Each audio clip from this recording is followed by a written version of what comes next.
Good morning.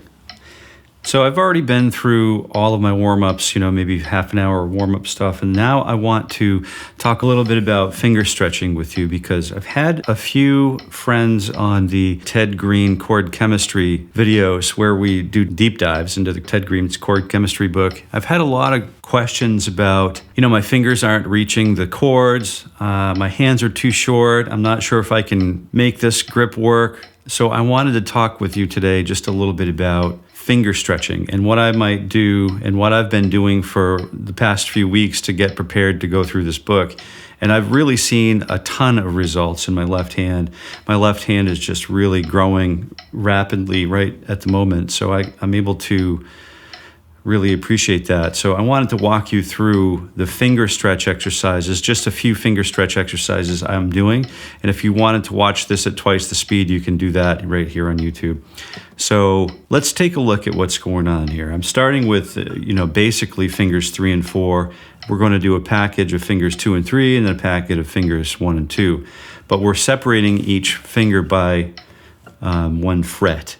So we have 1, 2, 3, 4, 5, 6, or 1 and 2 and T and fo, 1 and 2 and 3 and 4, or just down, up, down, up, down, up, down, because we're not really counting time. We're keeping time, but we're not counting time. And the theory is that by the time we get down to finger or position number 1, the frets get wider and we'll be able to benefit by slowly stretching those fingers wider. It's challenging for me between fingers 2 and 3, but I'm going all the way down to position 1 with each finger grouping. And I'm just using, down, up on the right hand. And I'm using this also as an opportunity to take a look at what the pick is doing for work.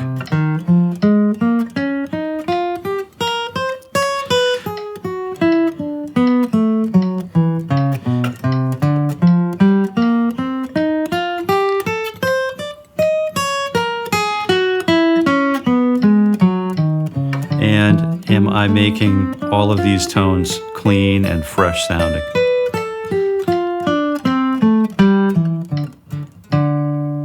Then we move to position or fingers 2 and 3 with a stretch between them, right? I have a little bit of difficulty with this one, and I expect that you might too. Maybe if you don't, let me know how you make out with these in the comments. But these are specifically designed to get our hands in shape for the Ted Green chord chemistry series that are right here on YouTube on my channel. And hope to see you there. So we have fingers 2 and 3, same down, up with right hand.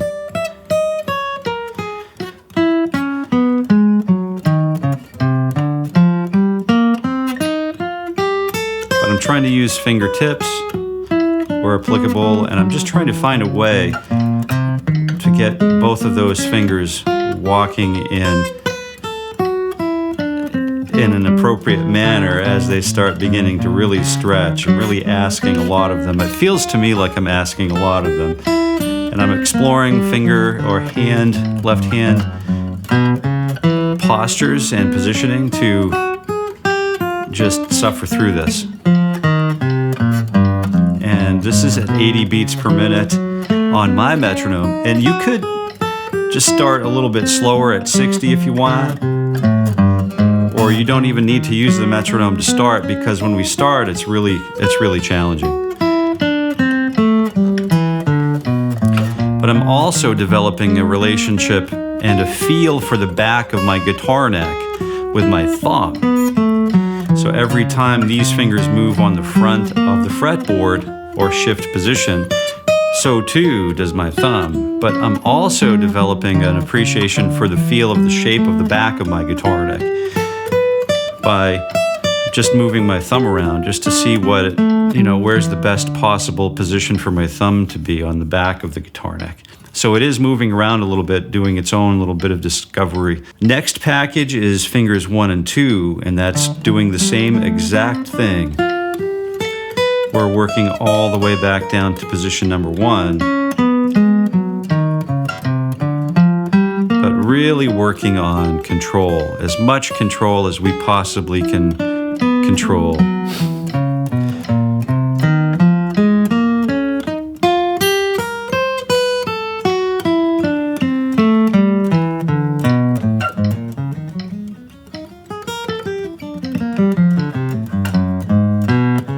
And it might help you to just break into triplets too.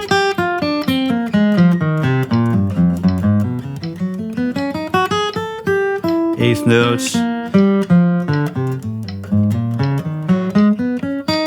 triplets, and all of this helps our right hand just start working on options, rhythmic options.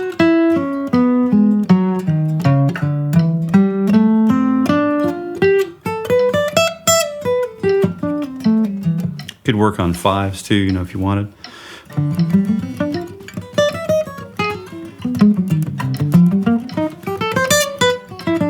It's a little more challenging, but you can do that kind of stuff too.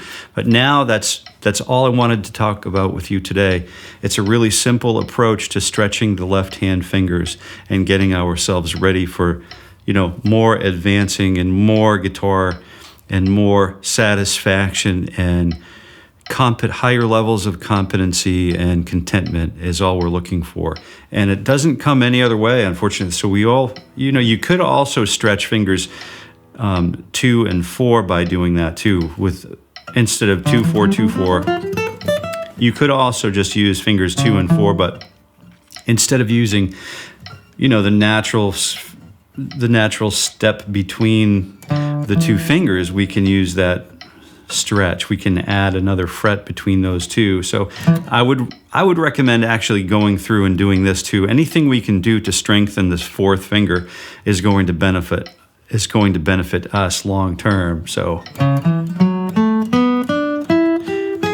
and you'll watch how and you'll feel how your 4th finger just grows in strength over the next few days and then few weeks and then months. You start to really feel the benefit, and the control of the guitar really starts to speak to you.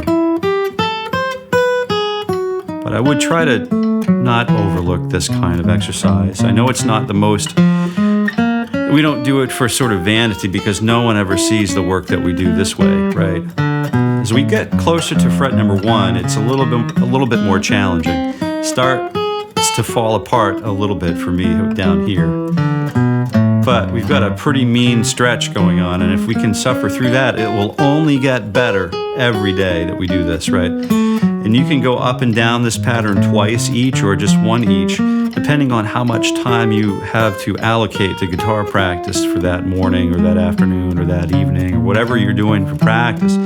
I like to get up and start early with the guitar because if I practice the guitar early, I get my fingers warmed up early, and then I can use my hands as guitar playing hands for the rest of the day. Then we'll use fingers 1 and 3, and we'll use that same stretch between those 2 fingers. And again, you can use triplets.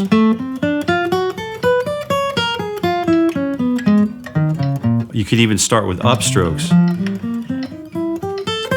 just to make sure that the left hand or the right hand is balanced. Okay, and then you can use quarter notes if you want to really dial in the precision and tone of your sound, which is not a bad idea. You can hear that as my finger lets go of fret 4 down here, it's like the fretboard is actually helping to stretch my fingers. So when I start to remove my string from the fret, you can hear it sliding and pulling away back into its comfort zone. You know, it stops being stretched and goes back into relaxation, and as it drags, you can hear that scrape. So that's something that I want to be aware of, because, you know, it's cool to sound like a human and do all of that stuff, but if you can perfect it and reduce the amount of noises that we make. If, let's say, if someone's listening to this with an eye closed, with your eyes closed, you wouldn't want to notice that there's any glitching or any,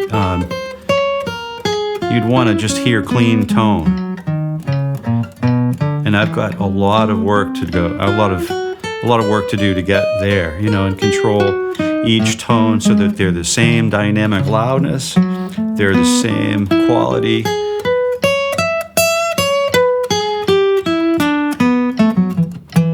Okay, so without further ado, I will let you go and hope to see you at the Ted Green Chord Chemistry Series.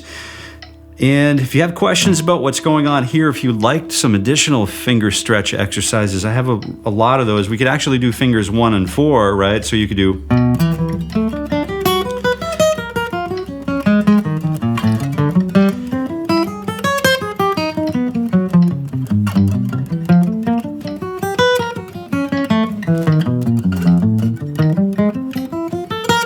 And the goal isn't to just stretch the 4th finger here. But it is really a goal to get that 4th finger worked enough so that it is balanced and as strong as all of the other fingers on the guitar. And I know it sounds like a lot, it sounds like a big ask, but you definitely can do it. And I mean, if I can do it, you can do it. And I guarantee that, right? So I hope you have a wonderful week, and I hope that you decide to, if you find this content enjoyable or helpful or practical, to go ahead and like our video, like our channel, subscribe to our channel, ding the bell for future lessons, because we release a lesson almost every day, in some format or another. So there's cool stuff, and if you have recommendations or requests, don't hesitate to please leave those in the comments of these videos, because we do monitor those very closely, and we all want to grow and expand together. So we're on our way to generating a wonderful and vibrant and content guitar community. And until next time, happy picking.